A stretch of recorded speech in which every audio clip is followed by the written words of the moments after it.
Hello, this is Engineer Dick Meehan, back again to discuss further my studies of the Diary DPM tailings project in the Diary Regency in Sumatra, Indonesia. I've been reviewing this project at the request of local people who are concerned about the safety of the tailings project. I've been reviewing it for about 2 years, and if you have seen my earlier video and written reports, you will know that I have been very critical of the project, first of all, because of the very high earthquake and rainfall hazard that exists at this site, and secondly, because I have suspected that the foundation for the proposed tailings project is not stable.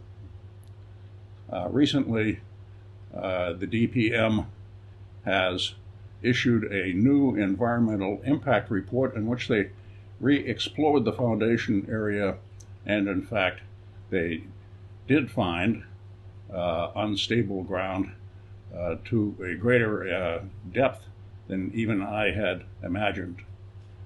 So in this short video, and in my recent May report, I am going to summarize why I think the foundation is unstable, and also I'd like to comment on a plan that DPM seems to be carrying out to attempt to stabilize the foundation.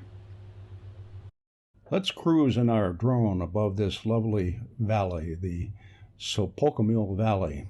The village of Sopocomil is on the lower right, and a rather busy construction project on a hill right behind the village. We'll come back to that construction later. I want to summarize the main results of my latest report and also add some comments on a scheme that is being implemented in the field to attempt to stabilize the foundation area of that tailings dam, which I've sketched in here and which they intend to build this year. The ground supporting that big orange waste site is now known and accepted by all parties as being unstable in its present state, all the more so in the case of a strong earthquake and rainfall that is certain to occur in this part of Sumatra in the future. Let's return for a second here to my earlier presentations where I attempt to show how and why I am concerned about the safety of this tailings disposal project, a concern that takes me back to the 1960s when I was a student at Imperial College in the UK.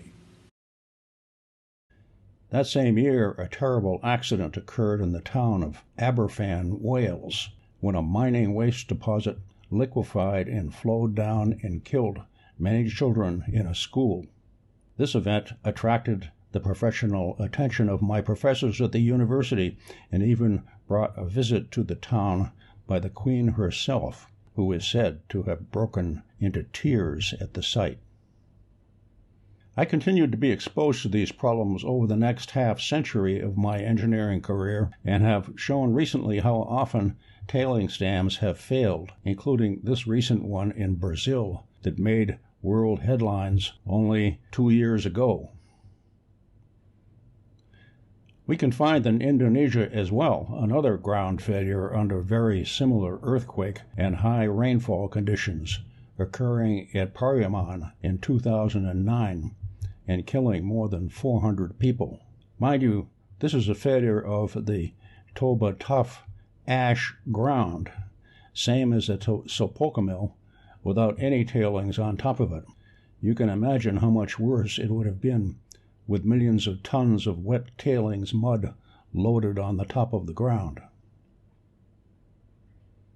But let's move on now to the tailings project as currently proposed by DPM.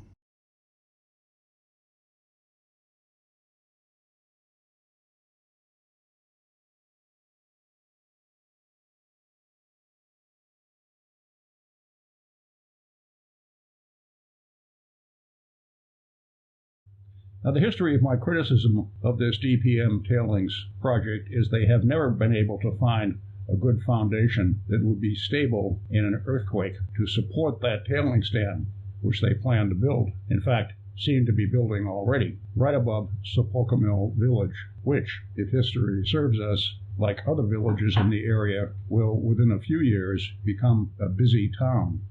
I showed earlier that however well they build the retaining dam wall to hold the tailings, if the whole thing is on volcanic ash foundation that liquefies during one of the large earthquakes that will certainly occur here in the future, it will cause a sudden failure of the most dangerous sort. Now, for a long time, DPM has been claiming they have a lot of tests and soil borings in the general area of their proposed tailings dam that they apparently thought supported their siting decision. But they have never released any of the results of those borings and tests, which is an extraordinary lapse in itself, unacceptable to international standards of transparency.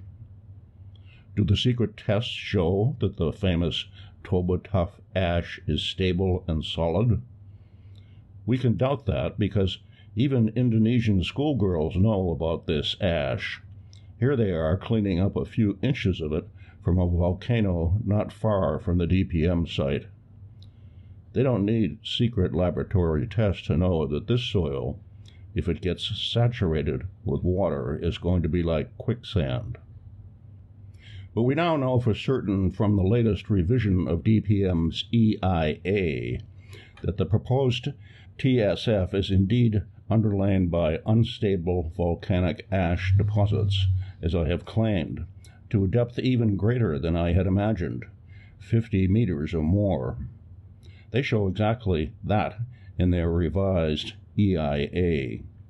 Now, in the past few months, apparently DPM believes that it can engineer its way out of this problem by installing what are called stoned column drains throughout the area of the tailings dam.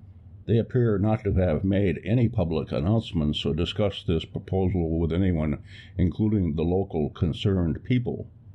But they are already beginning construction of a big project in the foundation area, possibly without any approval. They call it a test project.